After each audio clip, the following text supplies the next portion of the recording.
The latest. Thank you for your love and support. I appreciate you all. War is already here. And all in all, the Savior, the Protector, the Unifier, the Messiah, the King of Kings, the Most Loud, General Abdurrahman Chiani has declared war. And he's calling on all the citizens in Niger to come out. There is going to be war which will be called bloody and deadly in 2026. 2026 is going to be a year that you, the African, need to prepare, because there are people who are bent on making sure that you, the African, do not get your sovereignty. And we all as Africans must rise to fight. Niger government on Friday adopted an ordinance authorizing nationwide mobilization, a move that will allow authorities to requisition citizens, property, and services to address internal and external threats.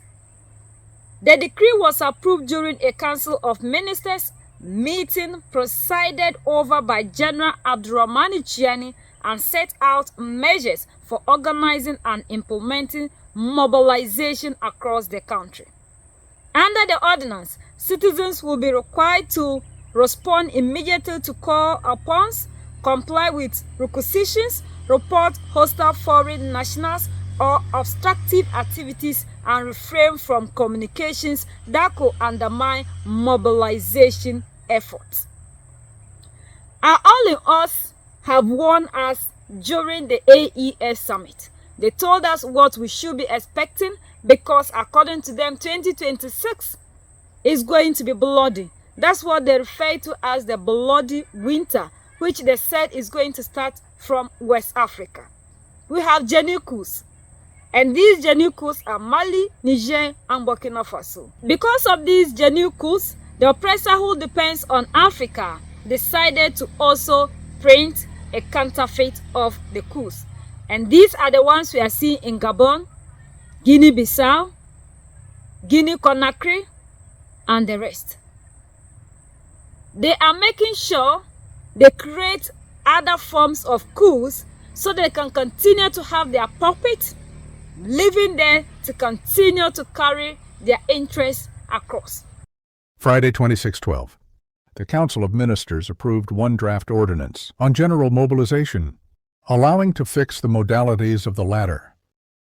Niger, not Nigeria by the way, Niger, that's a West African Alliance of Sahel States members. Niger, under its military government, has declared something huge. General mobilization means like nationwide military mobilization.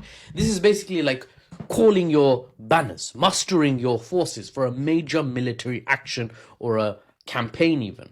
In the case of Niger, where the government has battled militant forces at the edge of their country, especially in the west of the country, where Niger borders Mali and Burkina Faso, General Abdurrahman Tiani, Niger's acting head of state, made the announcement in just the last 24 hours, general mobilization, declaring that people, property, and services may be requisitioned, i.e. demanded to be handed over or to support the military in the service of the nation.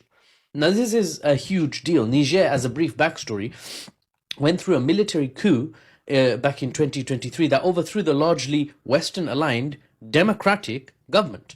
Niger now is run by a military administration with a lot more centralized control.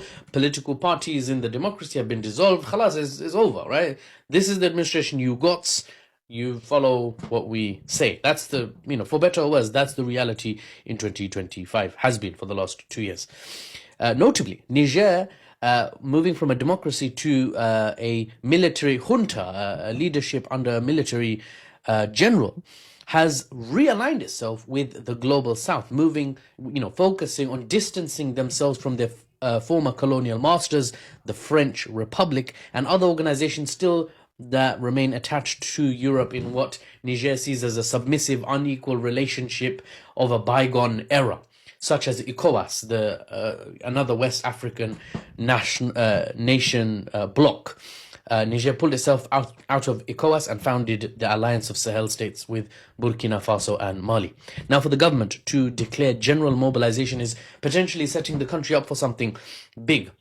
The government says they declared this to fight insurgents and militant groups operating in Niger, which is a sprawling and sizable nation of 27 million people. The Western powers spent years helping this same country counter the insurgents by training their troops and bringing in troops from Europe as well to, be peacekeeping forces and supporting forces.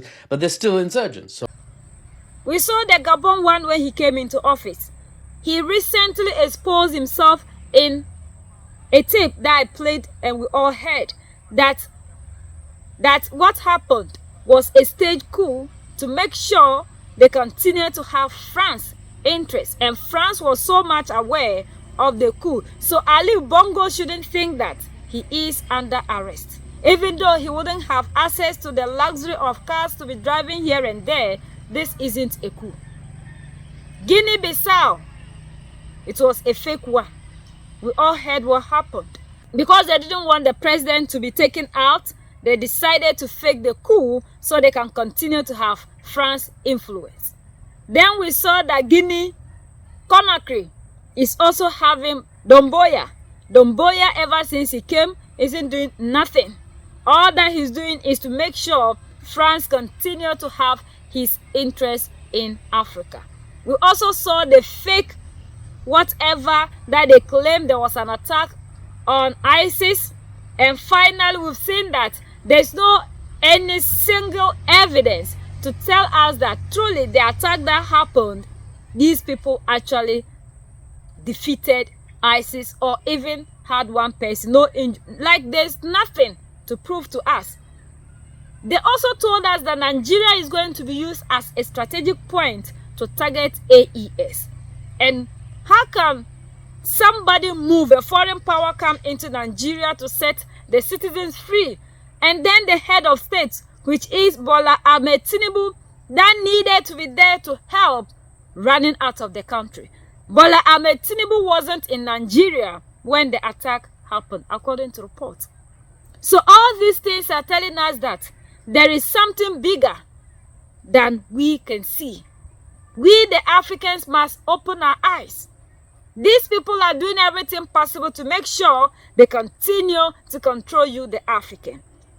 Muhammadu Domboya decided that he now wants to transition from whatever rule to civilian rule so that France influence can continue to happen. And this man, after everything, will now come and join ECOWAS. He made sure, according to reports, anybody that will contest him is out. Yet ECOWAS isn't talking about it. African Union isn't saying anything. But the ones that rose up to fight for the protection of the African, we've seen how active ECOWAS was and African Union. They are making sure that they continue to keep the interest of the oppressor so much alive in Africa. That is the reason to which any coup that still carries the interest of France or the West in Africa, we see that our unions are always silent. So there is greater danger ahead. They are going to increase from 40,000 military capacity to 100,000 military capacity. That should tell you the danger ahead of the African.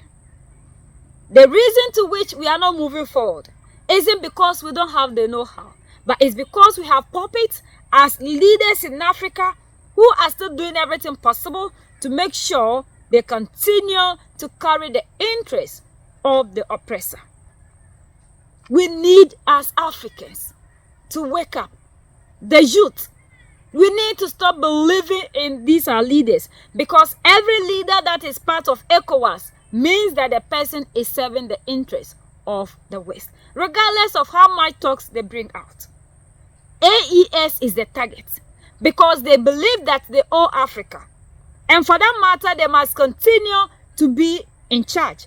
Like one time, there was one professor who said, if Africa will rise up to fight to reclaim their resources, there will be war. We all saw that video. It went viral. Yet, the African is still sleeping. Yet the Africans still believe so much in these people. For how long will we continue as Africans to be listening to these people, and we wouldn't rise up to fight for the total liberation of the African? The leaders that we have, in the guise of protecting the African, isn't serving the interests of the African. They know who they serve. They belong to somewhere, and they'll continue to make sure where they belong, the oppressor continue to control the African. If the African truly wants to be free, we can do it. But the leaders that we have are all puppets who are never ready to make sure there is a change in Africa. And the leaders in Mali, Niger, and Burkina Faso are bent on making sure they fight for their total sovereignty. All the other leaders in the democratic elected give us their sovereignty in speech when they are in their summit.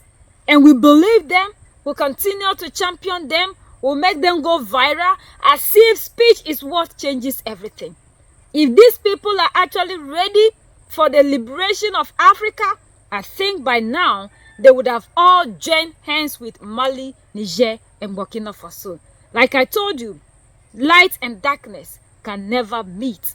And these people are proving to us day in, day out, that they are never there in the interest of the African.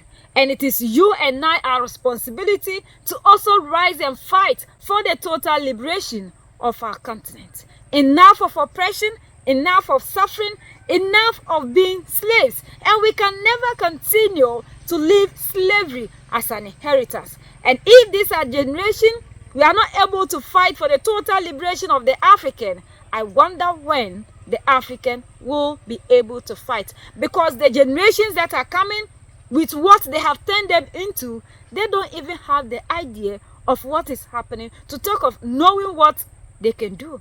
Unlike us, that we are able to maneuver our way out to fight. So we need to make sure that we stand firm together. Those of you who cherish visa to go and be modern slaves, you need to put those things aside. And let us all come together to fight for the total liberation of Africa. This is our home. This is our home. This is where we can ever be accepted as a black person. And this is all that we have. And we must do everything possible in our power to protect that which we have. These people always come disguising themselves. Now it's no longer ace. It is now a particular religion.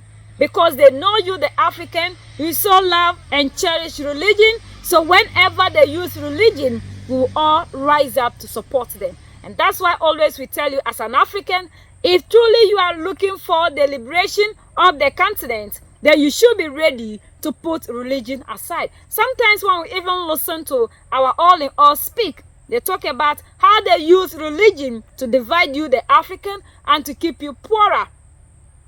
They know why they are still holding on to that religion.